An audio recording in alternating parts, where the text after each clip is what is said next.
नमस्कार।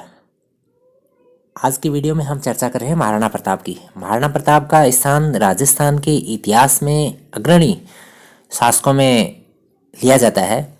ये मेवाड़ राज्य से संबंधित रहे हैं।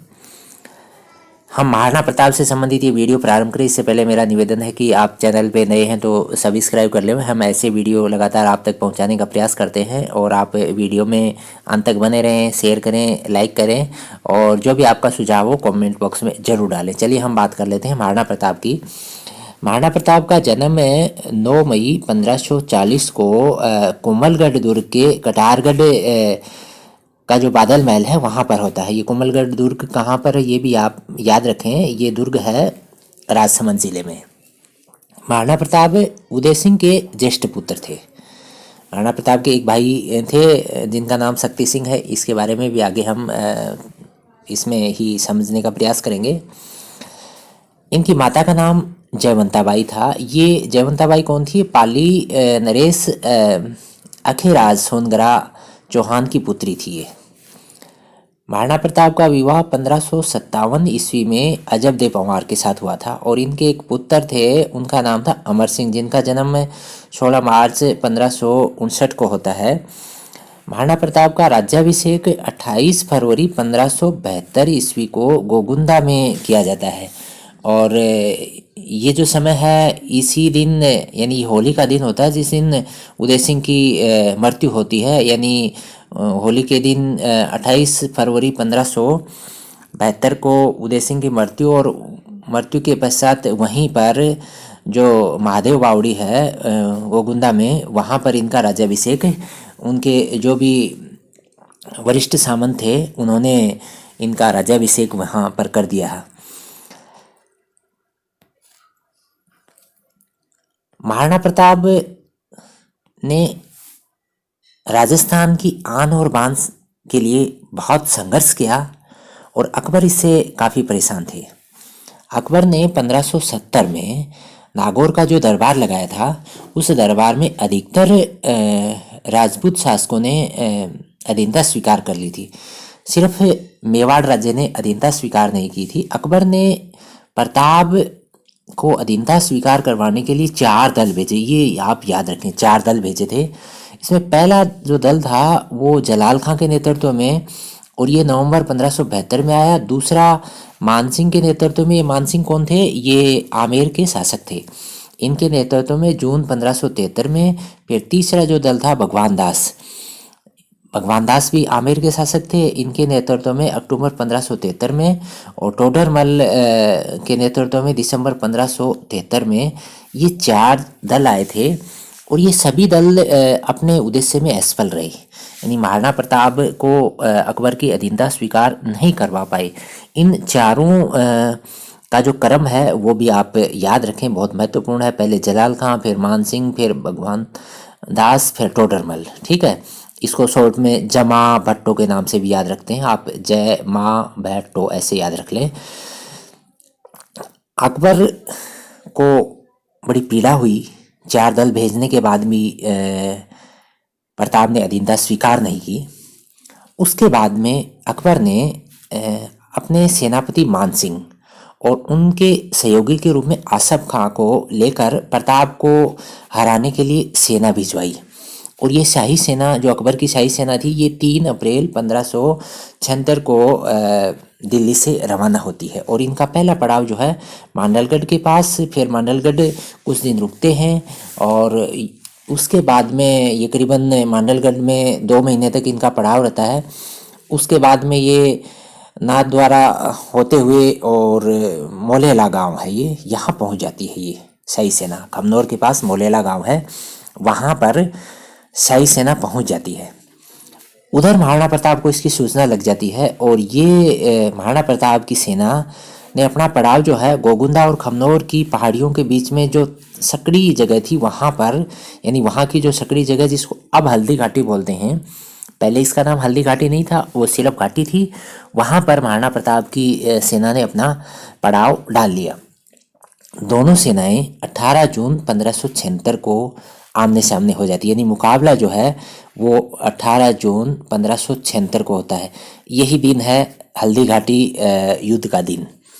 अगर हल्दी घाटी युद्ध कब हुआ था वो तारीख पूछी जाती है तो आप याद रखें 18 जून 1576 को। और इस युद्ध का जो घटनाक्रम घटा वो आप ध्यान में रखें, बहुत महत्वपूर्ण ये युद्ध हुआ था। राजस्थान के इतिहास का ही नहीं, भारत के इतिहास का महत्वपूर्ण युद्ध है। इस युद्ध में महाराणा के जो सेनापति थे वो हकीम खां सूर थे। इस युद्ध में महाराणा प्रताप की सेना ने प्रारंभिक चरण में शाही सेना को बहुत छकाया। उस परेशानी के अंदर मुगल सेना ने अफवाह फैला दी क्या कि अकबर युद्ध मैदान में पहुंचने वाले हैं, और इससे मुगल सेना का हौसला जो है वो बढ़ गया। वहाँ से मुगल सेना जो है थोड़ा सा और आगे बढ़ती है और उधर राजपूती जो सेना है वो बनास के किनारे आ जाती है, और ये जो जगह है रक्तताल के नाम से आज चलती है। पहले इसका नाम रक्तताल नहीं था क्योंकि भयंकर युद्ध होता है, उसके बाद में रक्त की एक तलाई के रूप में हो जाती है, इसीलिए इसका नाम रक्तताल हो गया। राजपूती सेना वहाँ आ जाती है, उधर मुगल सेना भी आ जाती है। यहाँ पर जो युद्ध होता है वो काफ़ी निर्णायक युद्ध रहता है। पूरा युद्ध हल्दी घाटी का युद्ध है। रक्तताल में राणा की तरफ से जो हाथी थे उनका नाम था पूर्णा और राम प्रसाद। ये प्रतियोगी परीक्षाओं में बहुत बार पूछे जाते हैं, पूर्णा और राम प्रसाद। और मुगलों के जो हाथी थे उस सेना में वो थे गजमुक्ता और गजराज। इसी दौरान राम प्रसाद जो है वो उसका जो सवार है वो घायल हो जाता है, और राम प्रसाद को मुगल सेना हथिया लेती है और इसका नाम कर देती है पीर प्रसाद। कई बार पूछा जाता है पीर प्रसाद किसका नाम है, ये पहले राम प्रसाद का ही नाम था। ये राणा की सेना के हाथी थे। उधर मानसिंह का जो हाथी था उसका नाम था मर्दाना, और चेतक के नाम से सभी परिचित हैं, ये महाराणा प्रताप का घोड़ा था। ये जो नाम है सभी प्रतियोगी परीक्षाओं में बार बार पूछे जाते हैं। पूर्णा, राम प्रसाद, पीर प्रसाद, मर्दाना, गजमुक्ता, गजराज, ये सभी नाम जो है आप याद रखें। इस युद्ध में राणा का चेतक जो है घायल हो जाता है। इसने मानसिंह का जो हाथी था उसके होदे में जब इसका पैर अटक जाता है, और इस स्थिति में जब चेतक घायल हो जाता है, और उस स्थिति को समझ के झालामन्ना, ये कौन थे झालामन्ना, बड़ी सादड़ी के ठिकानेदार थे।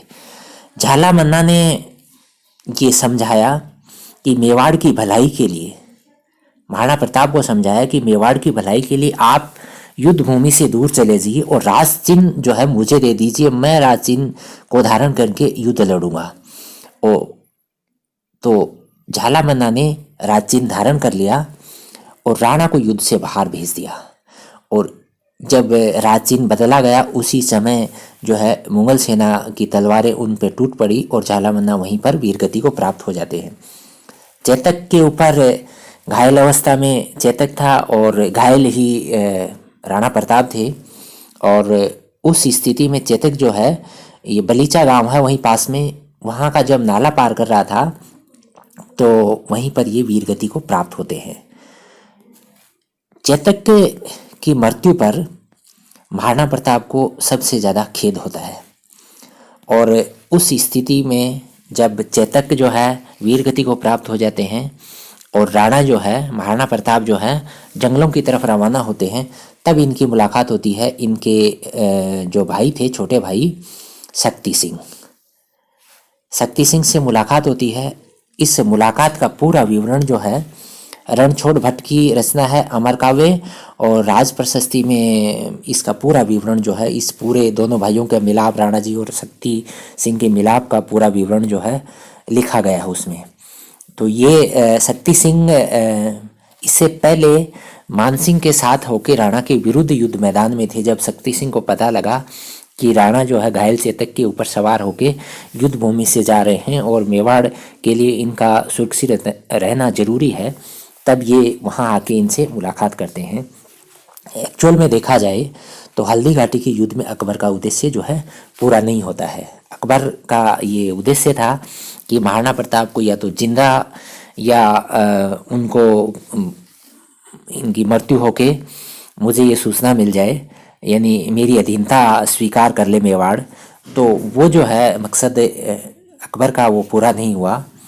और इसके बाद में यानी हल्दी घाटी का युद्ध जो है यहीं पर ख़त्म हो जाता है। इस युद्ध में किसी भी पक्ष की पूर्ण जीत नहीं मान सकते हैं। इसके बाद का घटनाक्रम हम समझे तो फरवरी 1577 में स्वयं अकबर ने अटैक किया है और फिर अक्टूबर 1577 से लेकर नवंबर 1579 तक शहबाज खान को 3 बार लगातार मेवाड़ अभियान के लिए रवाना किया गया, लेकिन प्रताप को वो हरा नहीं पाए। यानी महाराणा प्रताप ने धीरे धीरे अपनी ताकत को बढ़ाया और उनको हराने के लिए अकबर स्वयं आया, शहबाज खान को 3 बार भेजा, लेकिन महाराणा प्रताप को वो हरा नहीं पाए। इसके बाद में महाराणा प्रताप ने पास में ही कोलियारी गांव है, वहाँ पर आवरगढ़ में अपनी अस्थायी राजधानी बना ली। और इससे ये लगता है कि महाराणा प्रताप जो है हल्दी घाटी के युद्ध में एक विजेता रहे थे। अधीनता की बात नहीं, यानी उन्होंने अपने जीते जो क्षेत्र जो है मुगलों के कब्जे में चला गया, उनको धीरे धीरे वापस प्राप्त करना शुरू कर दिया था। और उसके बाद में 1580 में अब्दुल रहीम खान खाना को युद्ध के लिए भेज दे। अब्दुल रहीम खान खाना अकबर के नवरत्नों में शामिल थे। उस अब्दुल रहीम खान खाना को 1580 में युद्ध के लिए भेजा जाता है। और इस समय की बात बताते हैं कि खान खाना ने अपना जो परिवार है वो शेरपुर में छोड़ के और आ गए थे। तो इनका पुत्र, किसका पुत्र? महाराणा प्रताप का पुत्र अमर सिंह ने अब्दुल रहीम खान खाना के परिवार को बंदी बना लिया। इससे प्रताप बड़े नाराज हुए और उन्होंने कहा कि आप उस पूरे परिवार को ससम्मान वापस पहुंचा दें। देखिए इनकी महानता। जब अमर सिंह ने खान खाना के परिवार को बंदी बना लिया था और जो खान खाना महाराणा प्रताप के विरुद्ध युद्ध के लिए आए हुए थे, उस परिवार को अमर सिंह ने जब बंदी बना लिया तो प्रताप ने वापस उनको ससम्मान छुड़वाया। उसके बाद में जो संघर्ष होता है वो 5 दिसंबर 1584 को ये जगन्नाथ कछवाहा आमेर के जो शासक थे उनको भेजा जाता है युद्ध के लिए। इसमें महाराणा प्रताप ने जगन्नाथ कछवाहा को हरा दिया था। ये बड़ी उपलब्धि है। कुल मिला के देखा जाए तो धीरे धीरे हल्दी घाटी के बाद में महाराणा प्रताप ने अपने जो क्षेत्र थे उनको वापस प्राप्त करना शुरू कर लिया और 1585 में चावंड को आपातकालीन राजधानी बना लिया। और ये चावंड जो है 1585 से 28 सालों तक बाद में मेवाड़ की राजधानी भी रहा। चावंड जो है वही राजसमंद के अंदर आज भी उस समय की जो ऐतिहासिक इमारतें हैं वो सुरक्षित हैं, जीर्ण शीर्ण अवस्था में हैं। इनको ज़्यादा महाराणा प्रताप ने तैयार ही नहीं करवाया क्योंकि उनके पास उस समय उनको तैयार करवाने के लिए संसाधन भी नहीं थे। और वहीं चावंड में 19 जनवरी 1597 को मृत्यु होती है महाराणा प्रताप की। और वहाँ पास में बांडोली गांव में इनका दाह संस्कार होता है और यहीं पर 8 खम्भों की एक छतरी भी बनी हुई है। 8 खम्भों की महाराणा प्रताप की बांडोली गांव में छतरी बनी हुई है। कुल मिला के देखा जाए तो महाराणा प्रताप ने धीरे धीरे मेवाड़ का विस्तार जो है, यानी जो मुगलों के कब्जे में चला गया था, उसको वापस लिया।